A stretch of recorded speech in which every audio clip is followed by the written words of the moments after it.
preferring these Trinity Force got a great record on carries. Corki, Yeah, his Corki, his Ezreal. So we have very similar top laners, very similar AD carry players here as well. You know, Emperor actually impressed me with a little bit of his Caitlyn play, too, in the qualifiers last week. Looked really solid, so just good all around. And here we go, picks and bans for game number 1 between Sword and Blaze.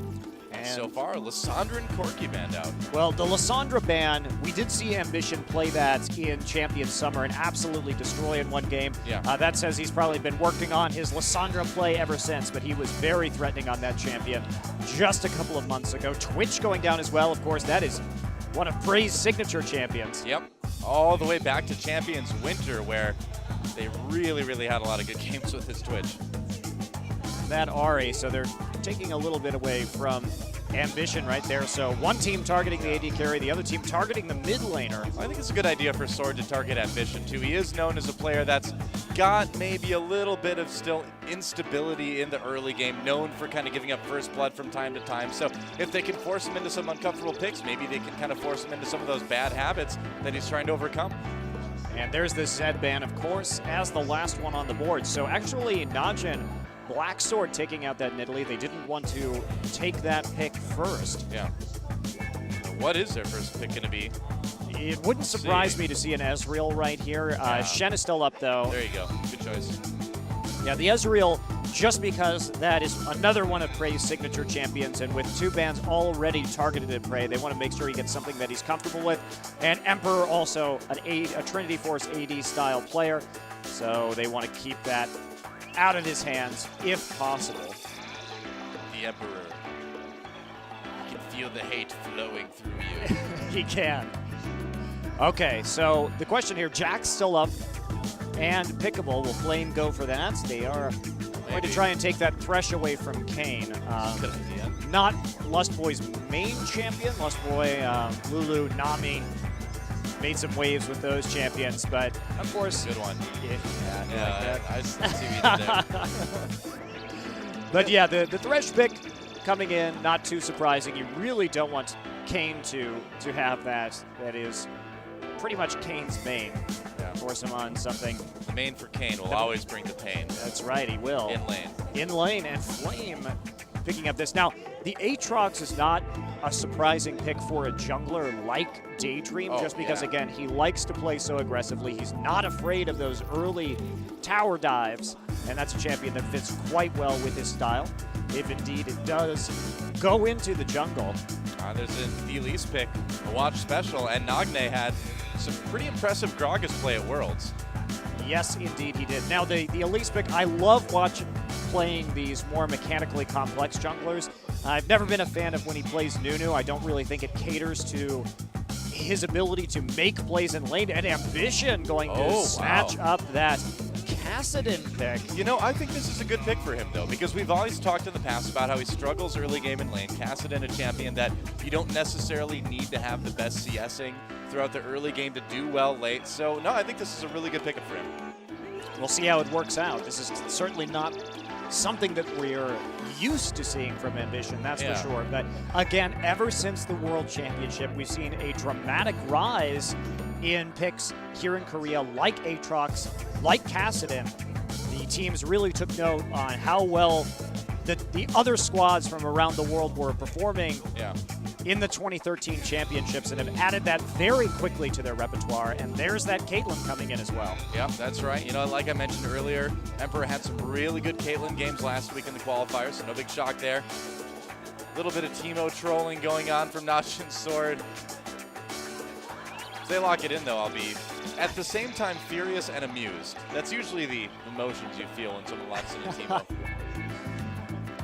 We'll see what they go with here. Probably going to be a Sona pickup, but they could surprise me. Maybe a Zyra. Not sure exactly what Kayn plays. You know, I haven't seen Kayn play a lot of Zyra. We have seen a little bit more of that support Annie, though. Yes, we have. That's another one of those champions that really came over to Korea in a big way since Worlds. And you know what? I'm wondering if this is going to be a continuing trend here in Korea. If we're going to see more and more of these Korean teams actively watching the other regions, because Oh, yeah. Before the Sure. World Championship, we knew that the Korean teams pretty actively dismissed what was going on in other regions. You know, it's been like this in other games too as well. I mean, if I could talk about SC2 for a second, the Koreans really had their own sort of sets of builds and styles and stuff until there was a big sort of international all-star match that happened in 2011. And after that, a lot of Korean players I talked to said, oh, you know what, we're going to start to actually take more from the foreign scenes. And I feel like that's kind of what we saw happen with Worlds this season with League of Legends as well, where now the Korean teams are finally starting to pick up that there is a lot of good stuff in the other regions. And so, yeah, you see that same effect. And you've seen that in different games throughout the history of Korean esports, too. It's kind of an interesting thing to track. Yeah, it definitely is. So we'll see if this trend continues, because they have been very, very quick about picking up these champions, because Worlds was only 10 days ago. Yeah. Pretty much it ended. So the turnaround here has been quite rapid. Very true. Welcome back to Stretch-O-Vision. And there's our final rosters for Blaze. We've got Shen, Aatrox, Cassidy, Caitlyn, and Thresh, and of course, for Najin Sword Expression on Renekton, Elise, Gragas, Ezreal, and Annie. And here we go. The game is loading up. It's time to see who comes out victorious in game number 1 of the Burning Blade matchup, Sword versus Blaze, here at WCG Korea. Let's get in the game.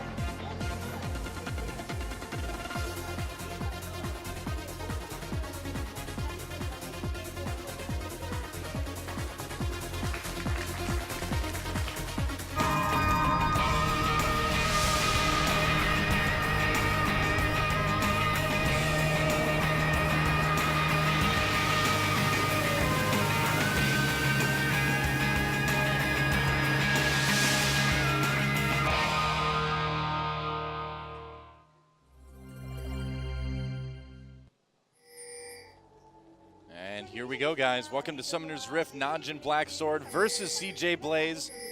Game number 1 here at WCG Korea. Everybody heading up the mid lane right now. And as we can see, Daydream starting out with that Doran's Blade again. This guy is so aggressive. This build doesn't surprise me at all. He likes to make those early plays. Oh, and like there we go. Already using that Dark Flight. Didn't even have the best vision right there. Yeah. He like is this guy. a risk taker, that's for sure. I like it. I like it a lot. They're going to go ahead and invade the red side of the Najin Sword jungle. Watch. Hanging out, going to send the Spider, and actually Lustboy taking a lot of damage early on. They do need to be a little bit careful. There's a lot of poke from Sword at level 1 here. Yeah, and in terms of the team compositions that we're seeing so far this game, CJ Blaze isn't going to have the strongest 5v5, at least compared to Najin Black Sword. Typically, we see Aatrox excelling more in duel situations.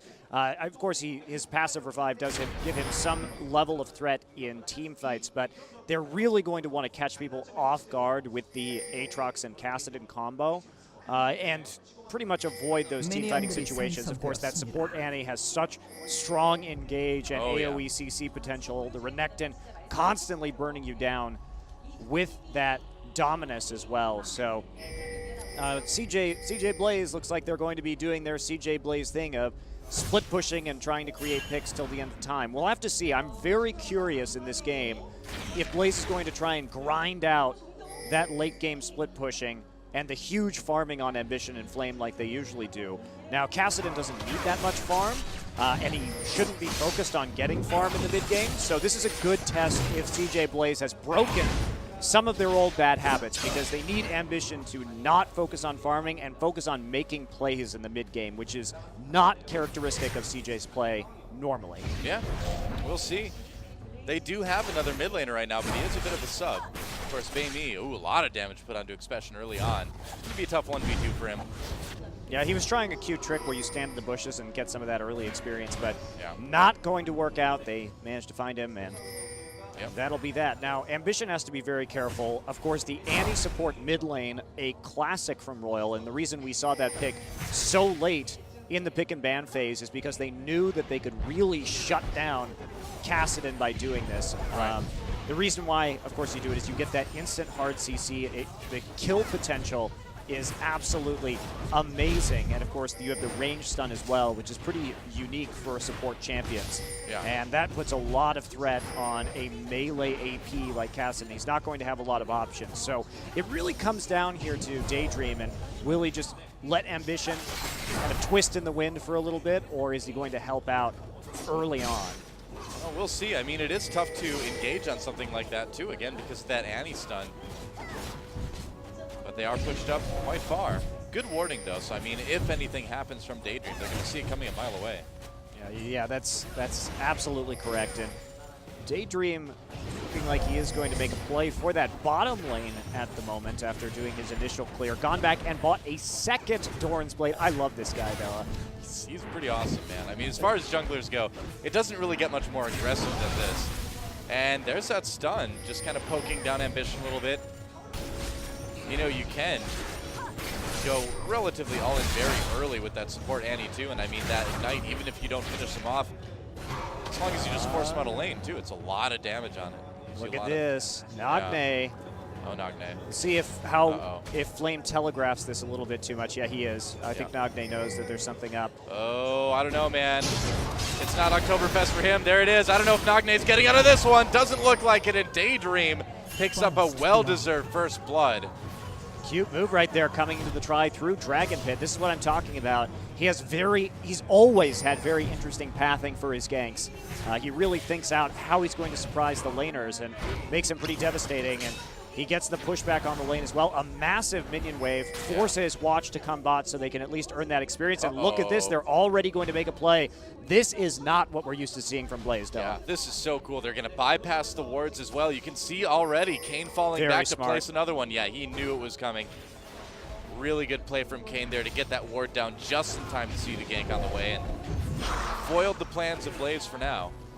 Yeah, they've done a magnificent job, as you were saying, Doe, of warding up this middle lane. Daydream doing a little thievery right here on the Wraiths. Yep. Nagne back in the lane and safe for the moment, so they wasted a bit of Flame's time. He was pushed up, so wasn't going to be able to do too much right there, and not interested in getting that turret damage early. They probably will just continue focusing Nagne, and look at this. They are so concerned about Daydream right here. Ward's going deep in the jungle. They need to keep eyes on him. Well, I think they got burned once by Daydream already, and they're not going to let that happen again. A ton of wards going down for Najin Blacksword right now, and that's great. If there's anything that makes me almost as happy as seeing people get kills, it's seeing people ward a lot. All right, well, Blaze has done a significant amount of damage with the Caitlyn Thresh combo to this top turret as well, so things looking pretty darn good for them so far. And once they free up that turret as well, there's going to be a really dangerous moment where Kassadin may be able to move top and get some more levels up there if they can prevent the lane freeze at the second turret. We'll see. For now, Ambition not giving up first blood, which is great.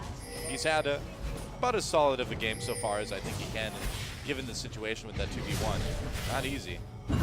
And look at this. Look at Prey. He decided instead of picking up that Phage to get the Sheen first instead. So he's really interested in getting that poke early on and dealing as much damage with those Mystic shots and creating as much zone threat as possible.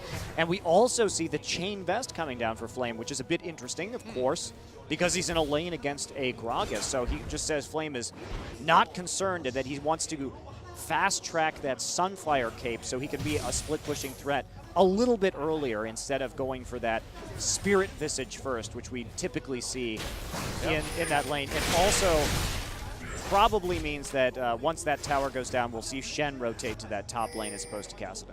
Right. Anything to kind of take the pressure off of Ambition right now. And speaking of pressure, here comes Daydream in that mid lane again. Yeah, now he is walking through plenty of wards. So. Yeah, they knew he was there, so... Wow, really early oracles for Daydream. This guy is such a weird jungler, Doa. Yeah.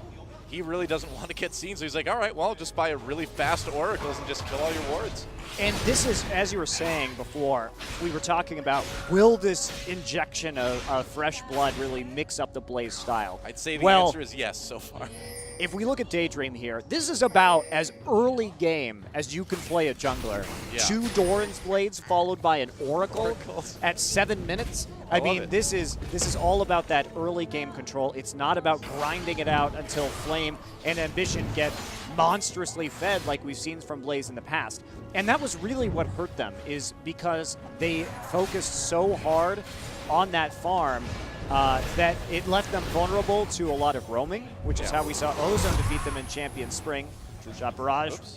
won't hit anything at all, Nope. and that they didn't present enough early game deterrence for the roam. But when you have this strong of vision control early, when you have this big of a dueling threat from a double Doran's Blade Aatrox, I mean, he's going to absolutely destroy Watch if they get into a 1v1 or a 2v2 engagement right now. Yeah. So just really interesting new style from Blaze, which is quite exciting. I love it, man. I mean, as far as carnivore junglers goes, he's like a T-Rex. Yes. Which I refuse to believe was a scavenger, man. Doe is in denial. Well, Watch I coming prefer into the mid Jurassic lane Park here. T-Rex. This is actually really smart from Watch, too, because Watch basically is saying right now, well, with my build compared to Daydream, there's no chance if I go top or bot that we can win a 2v2, but we can win, we can push this turret and get a 3v1 win, right? He's not in any kind of all-in threat while he's in that mid lane. So nice little bit of decision-making there from the Sword jungler. Yeah. It's going to be interesting. I feel like Watch is going to need to sort of embrace his inner dandy to kind of do well in this game. He's going to need to be really, really on top of his counter jungling this game. Well, Sword should know that if they wait this one out, that they should have, again, that 5v5 advantage as long as they can lock down this Kassadin, and they've got a lot of tools, a lot of hard CC to do that. Oh, there we go. They're trying to lock him down right now. The Timbers dropped and True Shot Barrage not quite enough to finish off Ambition. The Ignite not doing the trick either, but they will get that mid lane turret. Yeah, that's definitely a solid trade right there. And they may be able to make a move for Dragon right here as well. We'll see if they actually go after it. Ward is there. They will have to clear it out. But they're just going to go ahead and recall, so not taking that risk yet. You can see that Blaze has already rotated that duo lane into the bottom, so that does make a little bit more of a threat for Sword if they want to take that Dragon right away. We're still early in the game, too, so, I mean, Ambition already back to lane. It's tough to, you really have to kind of instantly make that move towards Dragon, and a lot of times you just don't have enough information to make that call, you know? So Daydream has gotten a kill, but he hasn't really turned that Oracle into much of anything. He's still got it up, though. Yep. He's still looking to clear out the Vision right here, and they've done a good job of getting it. Vision Ward dropped as well, and now Blaze setting right up. Yeah, they've got that Dragon control, and they're going to take it. Now, Expression pops his ultimate, trying to duel. They want to make sure that Flame can't come down. Actually, yeah, he is level 6, so he gets it. Looks like the Dragon will be taken by CJ Blaze. Yeah, smart of them, too, to pull it out as far as possible, pretty much. That eliminates a lot of the threat from the Gragas coming in for the steal. And, of course, with that Shen up there in the top lane, it gives them a shield. No doubt that Expression would have canceled the Stand United, so Shen would have made it. But even that shield in a team fight with the ult cancel can be a big difference there at an early game Dragon fight. Right. All the minions pretty heavily damaged, so I don't know if they're going to quite be able to take out the turret here. Maybe they will, actually. Wow. And the damage almost enough, but not quite. And again, if Flame can push this one back here, he will be in a pretty good position, because that tower for Najin Black Sword in the top lane, their tower, that is nearly destroyed already. So there's a lot of potential gold sitting on the table right now for Blaze. If they can get a couple of good pushes right here, they're going to get 2 turrets, one right after the other. There goes the first one, and now they can safely rotate back up. The Dragon's dead. That's right. And so far, Blaze taking that little bit of an early gold lead, getting first blood, and a turret as well. And the Dragon. And they're going to catch Daydream, though. Oh, he's not making it out of this one, is he? Oh, there's the passive pop. Can he W over the wall in time? Ambition coming in and trying to save him. Ambition turns the fight. Watch in a bit of trouble. And there we go. Shen Flame coming in with the Stand United. Doesn't save Daydream in the end, but they do trade jungler for jungler at least. That was actually a little bit insufficiently aggressive by Blaze right there, because Prey didn't have any more mana. And so they probably could have all in that, especially since we did see Emperor coming in as well, and Nagne had just based. They may not have known about Gragas, which is why they pulled back. But there was an opportunity there for Blaze to clean up a lot more than they did. Yeah. Well, trying to play it a little bit safe, it looks like. Now Expression may have an opportunity to finish off this turret. We'll see if he wants to. And look at this Emperor playing with that Bloodthirster first Caitlyn as well. So going for that early game tower pressure Caitlyn instead of the more late game Infinity Edge Caitlyn. It really says a lot about what a team strategy is when we see which item that Caitlyn picks up. So they're looking to shove hard and early with this Expression, nearly getting that turret though. Wow, he just took a ton of tower hits. Expression. What are you doing? I don't know, man. I think he thought he ditched the turret aggro, but he didn't quite do it. And he paid for that one big time. So instead of getting the turret, instead of doing a whole lot to Flame, he has to back off now. Yeah, that may mean a reverse turret kill right there. Coming in, getting that silence down on Kane. Yeah, Ambition already is starting to do some decent damage with this. He's got the blasting wand. Do they get it there? Can't quite get to him. Kane does have his stun loaded up. Nagne coming down as well to try to support this. There's a death sentence. Misses Lulu. Oh, Kane just gets evaporated. Nagne has to turn around immediately. That's one of the drawbacks of that support Annie. So fragile. Probably one of the squishiest supports out there. And Ambition did such a good job right there of making sure that Annie was silenced every time that she was in range of her stun as well. So you could see that actually Kane right there died with his stun still up. That was pretty impressive control over the Annie and eliminated a lot of the threat. Yeah. I'm really liking the CJ Blaze so far. Shot Raj comes through. Takes out some of the minions, but it looks like this turret's still in a little bit of trouble. Prey coming in to try to save it. Emperor in the meantime stealing the red buff from Najin Blacksword. There's a silence on Prey. Everybody backing off here, but that tower is so low. Whoops. Oh. That was, no passive. Embarrassing, embarrassing Dark Flight right there. More like Dork Flight. Daydream's Dork Flight. That's right. Well, Daydream opting to go into something at least a little bit more tanky now. Building up that Aegis, but the tower going down now. So Flame really hasn't been able to press very hard up in this top lane. And Expression actually out-farming Flame. We don't see very many people who can make that claim. No. It's pretty rare.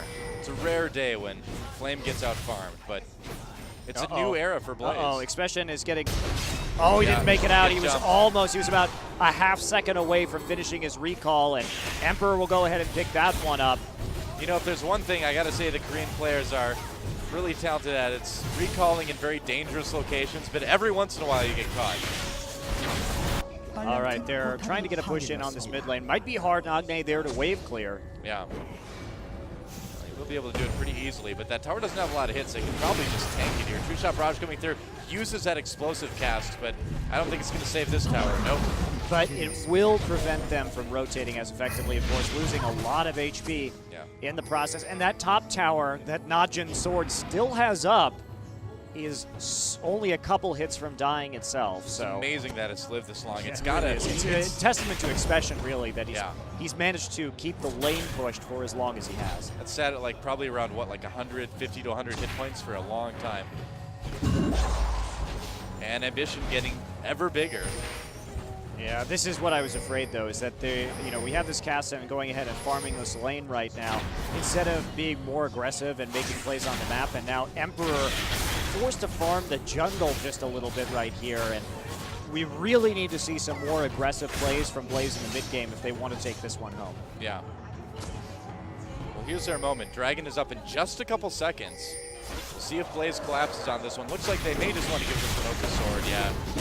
I don't think they can't really take it right now because the lanes are all pushed. The mid and bot lane were pushed too far up towards Blaze, so they didn't have the same kind of map pressure and vision control that they would have liked to have had.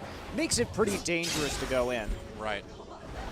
After that aggressive start, too, we did see Daydream go right for the Aegis, right for that defensive item. Well, they're going to need it against the AoE magic damage coming out of Renekton and Gragas. So it makes a lot of sense that he would pick that up. I'm wondering where he's going to go from here, however. Yeah, we'll see. Meanwhile, Blaze putting some wards into the enemy jungle coming down. Lustboy does have that Oracle, so they will be able to get a little bit more map control anyway. Try at least. And that bot tier 2 turret for Blacksword is very low, and they've got a big minion wave on the way. So this should be a pretty successful push. They'll get the turret out of it, almost certainly. We'll see if they want to maybe take a fight here. I don't know. They're not going to want a 5v5 here. They never want a 5v5, and they are going to get a 5v5 as we speak. This is potentially very bad. Oh, nice explosive cast, leads it off. Kane comes in with that Timber stun as well. The box comes down and the CJ Blaze player is just absolutely melting. Flame comes in but isn't able to save Daydream. Emperor on the run as well. Ambition does get out with very low health. That was an incredible Tibbers by Kane, by the way. The way they set that up was Nagne hit him with the explosive cast, and then instantly Kane came in after the displacement and stunned 2 members of Blaze. And that's what I'm talking about, Doa. This is not a preferential 5v5 composition for CJ Blaze, and they're not making the kind of picks that they need to have happen. They did get the turret. Check this out again. This is why watch support this Annie's ult so great. right here on the side. Look at that, tying up Ambition. By the time he actually gets out of that fight, he's got an Ignite. He can't come back in. Yeah, and then just sending Tibbers right after Lustboy. And they just collapse on Daydream afterwards. Yeah. So, yeah, Daydream is just not tanky. He hasn't been going for that Ancient Golem, going for those early game offensive items. Picking up that Locket now, a good idea against the burst, but it's too little too late, though. Yeah, Expression is getting to be an absolute monster, and we saw how well Expression did at the World Championship on this Renekton. It was pretty terrifying to behold. And Flame still down a little bit here in the laning phase, and I'm not seeing what we need to see from Blaze if they want to win with this composition. They can't continue to do that. Even if they did take the tower, they lost all map pressure and 2 members because of it. You know, whenever something like this happens in esports, whether it's with an individual player or a team, I like to call it, when they reinvent their golf swing, basically, where you have to kind of take some time and you honestly just have to lose some games while you sort of reinvent yourself. So I feel like Blaze is kind of in that situation. They're still clearly a very good team, but they're in that sort of phase where they need to sort of reinvent their play style, and they're going to lose some games. They're going to be a little bit weaker of a team for a while until they kind of get back on their feet and stabilize as far as how they want to play. And so I feel like that's what we're seeing right now out of them. Yeah, they will have to adapt pretty heavily. And Ambition, too, as we can see, he didn't go for that Rod of Ages build straight to Archangels. Then Ambition is right there's there. A catch. Ambition finally catching Bray. Ace in the hole comes in. They're going to give that one over to Emperor, it looks like. And that's exactly what they need to do, yes. Noah. Since we have the Archangels, he went for the more immediate power as opposed to waiting for that Rod of Ages to charge up. He's going to be pretty darn glass cannon this game, and he needs to get that front-loaded damage down. And it is scary with the Caitlyn when you have the Ace in the hole coming in as well. Yeah, that's a ton of damage. That's a huge amount of burst to add that Ace in the hole in on top of everything Kassadin can already do. And like you said, that's what Blaze needs to do. If they want to come back into this game, they've still got that little bit of a gold lead, but again, it's all about those 5v5s that Najin Blacksword is going to want to try to have. Okay, well, Najin Blacksword should be able to keep these lanes pushing in their favor now that the static Shiv has bleeded onto Caitlyn. This is exactly what you need if you want to hard push lanes here in the mid game.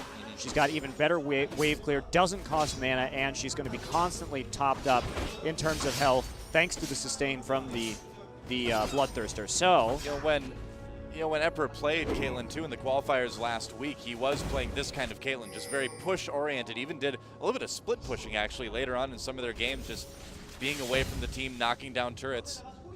So this is how he plays the champion. We've seen it before. Yeah, I mean, the issue with this is that Caitlyn just simply isn't going to be doing any damage in the late game to Expression. Right. You sacrifice a lot of that late game power. You know, Caitlyn is an AD carry without any kind of self auto attack steroid. So you really need, if you want to do a lot of damage in the late game, to get that Infinity Edge for the crits, to get that Phantom Dancer. And if you don't have that, you are going to be in trouble, and it really pigeonholes you, like you're saying, to that split pushing. Yep. Najin Blacksword tossing out some wards, trying to find some opportunities.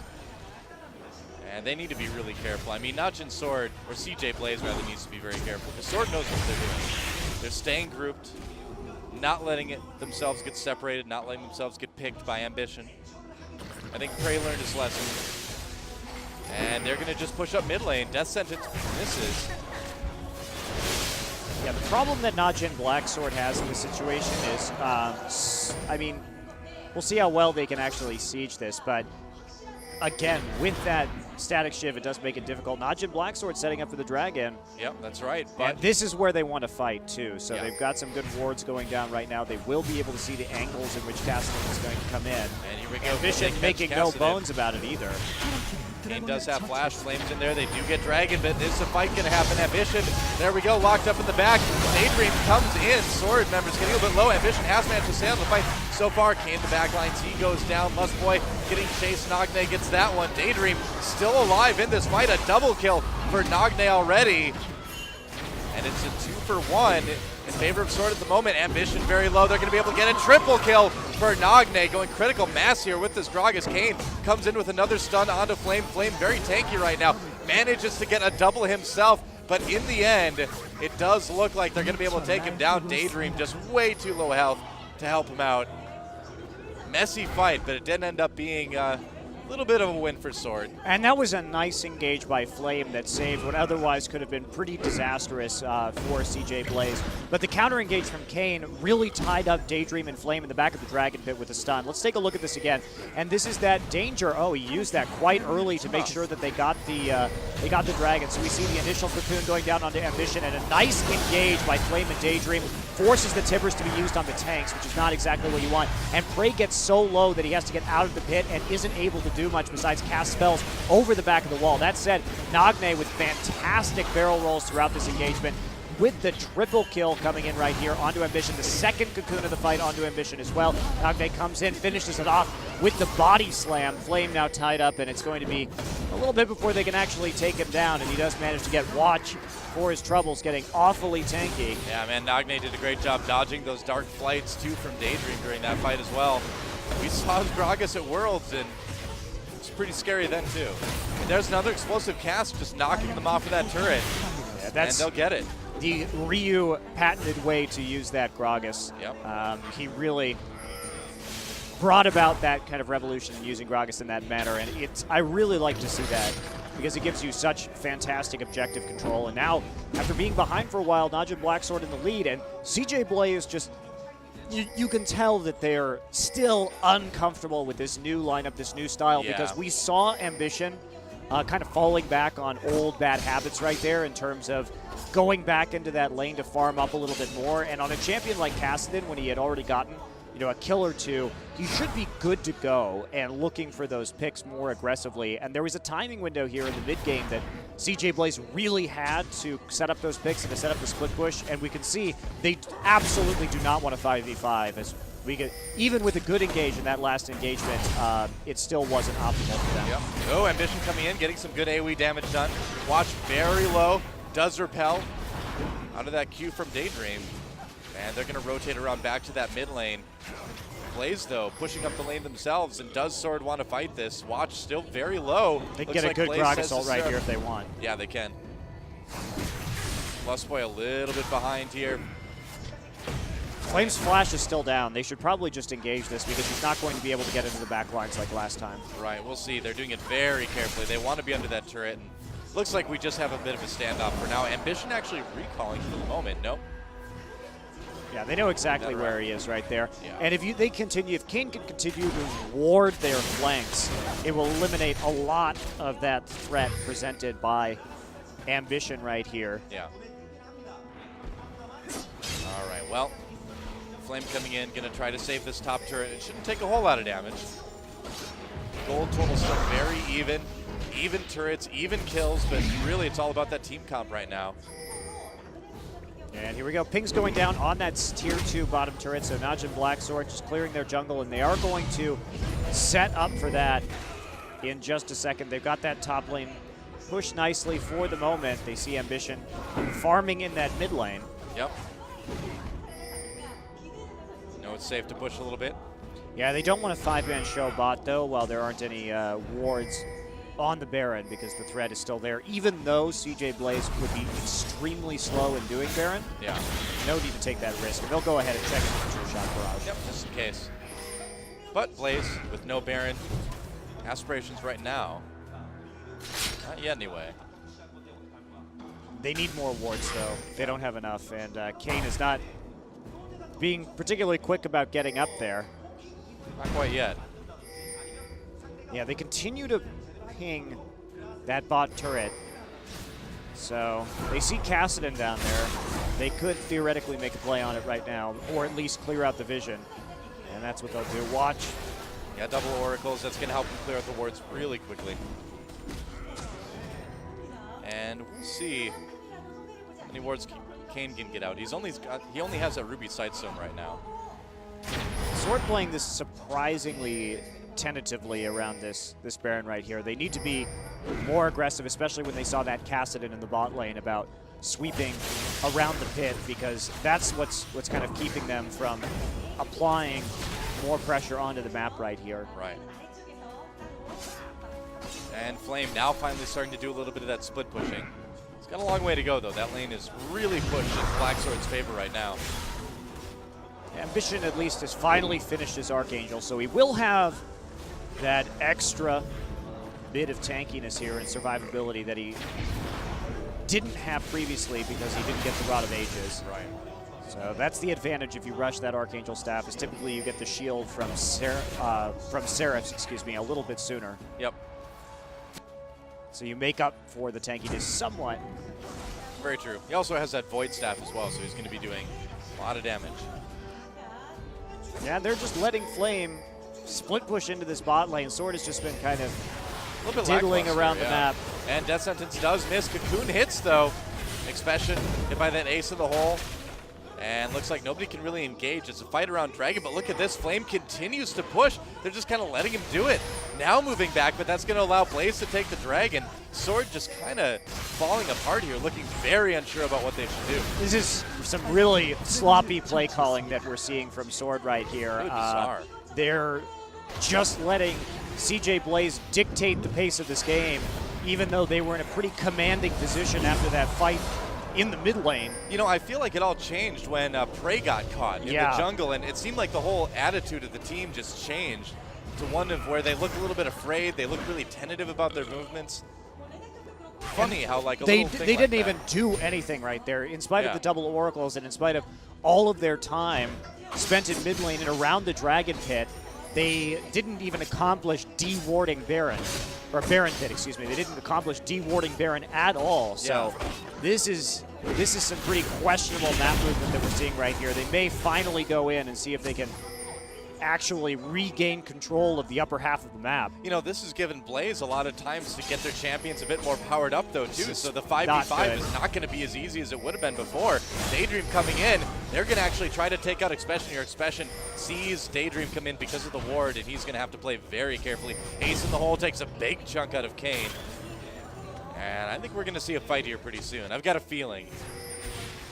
Not if they don't eliminate all the wards. Maybe it's just I've got a desire, I guess. Oh, explosive cast. Ambition a little bit out of position. Has to flash. Lantern's out there. He's going to take it back. No, can't quite get there.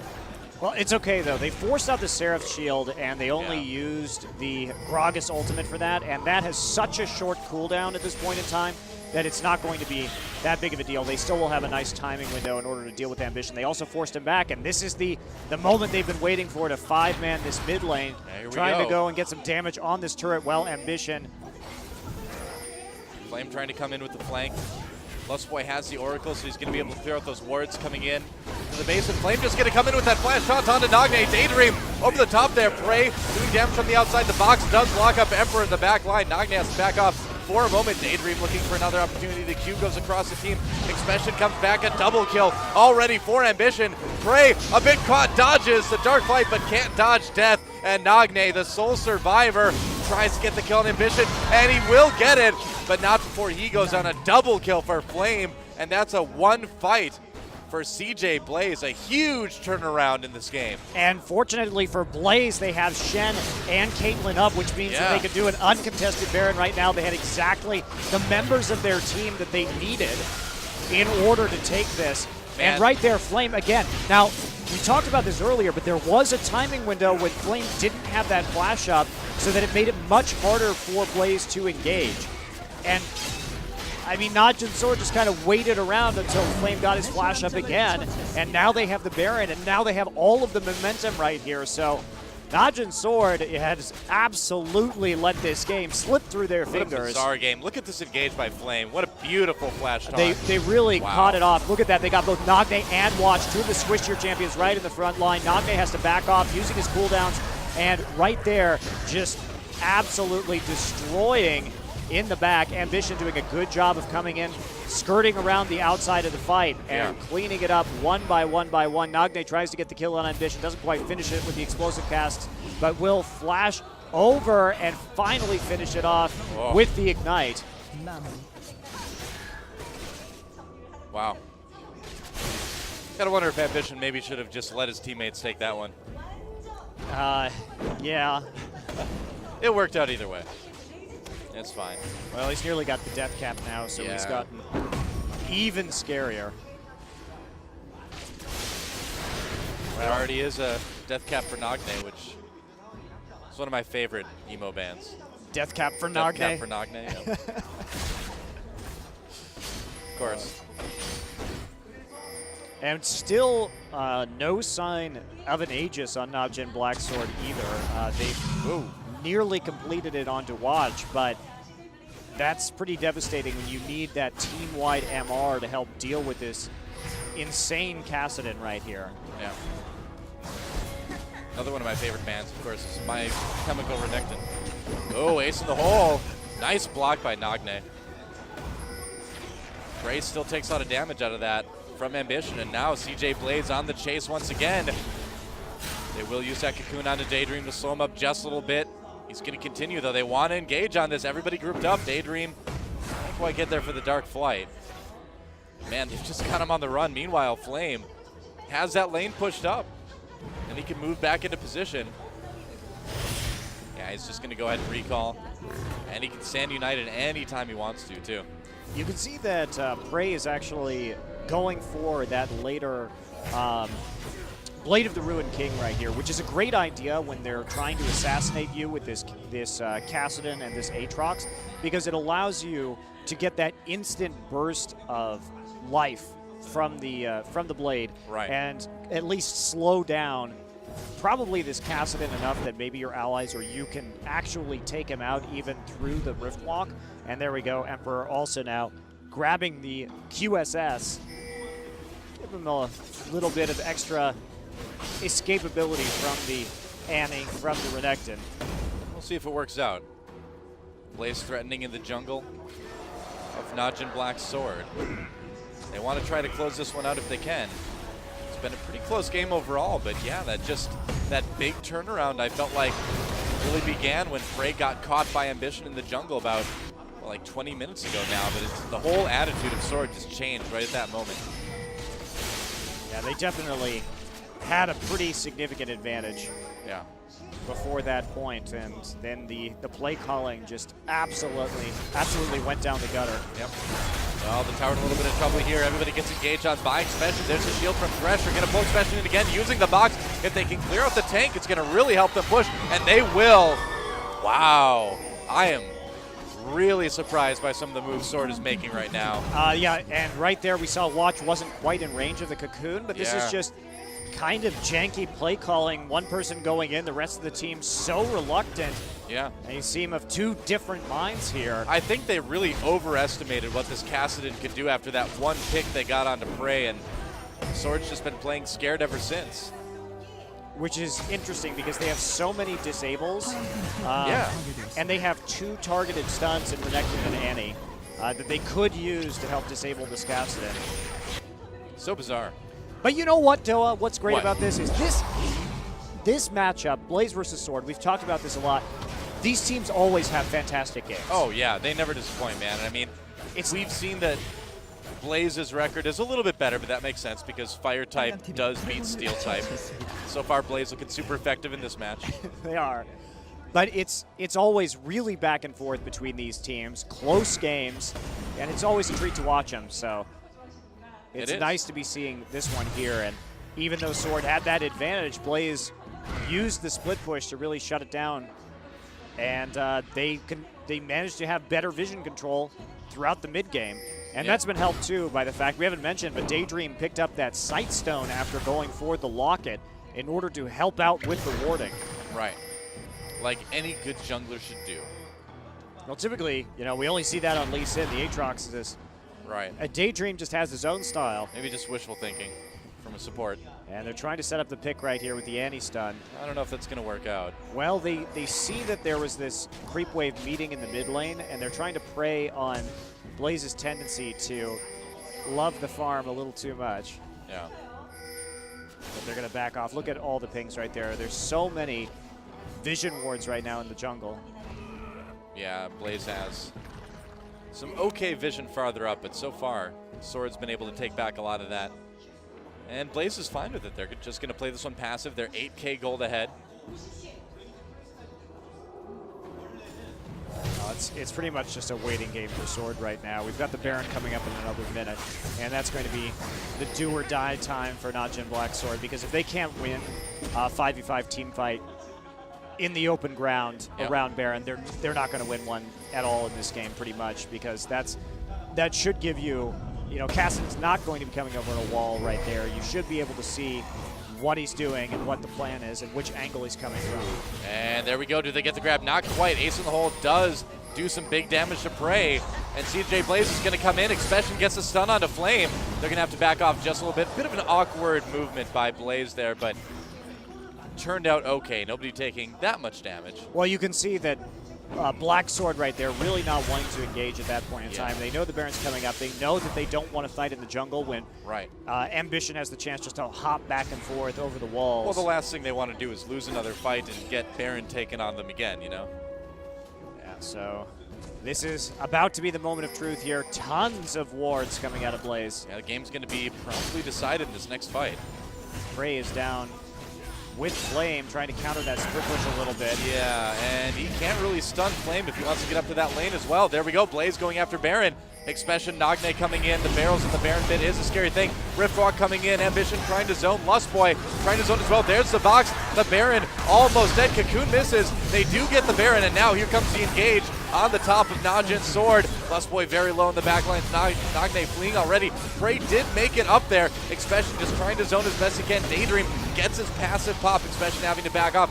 Prey firing missing shots from the outside. Emperor takes that kill. 2 already, and the Baron Riftwalk helps Ambition take down Expression and Nagne. Nice block for Ace in the hole, but Prey did take that one to the face, and there's the counter engage. Daydream with the Dark Flight helping them pick up the kill on Prey, and this game is all but over in favor of CJ Blaze. Yeah, Ambition now coming up. He doesn't have a lot of mana to go on right now. He gets not really. A shot onto Nagne. Finally takes him out with the Force Pulse. Yeah. And that'll be it. So That's Blaze rides through a scary moment right there, but manages to take the win at the end. CJ Blaze taking game number 1. So far, the record continues to be Blaze favored here. The Burning Blade matchup. And Sword's going to need to pull it together a little bit. They looked really good at Worlds, considering how, you know, kind of poor they were playing in the latter part of this season, latter part of Season 3, but... Well, I mean, that's been the problem since Machnoon left, is that... The play calling, is the shot calling has been questionable at times. Their laning phase is undeniably strong. As we saw, they gained a pretty substantial lead in the early game, and by the end of it, Expression still out-farmed Flame, which is not something that we see hardly ever.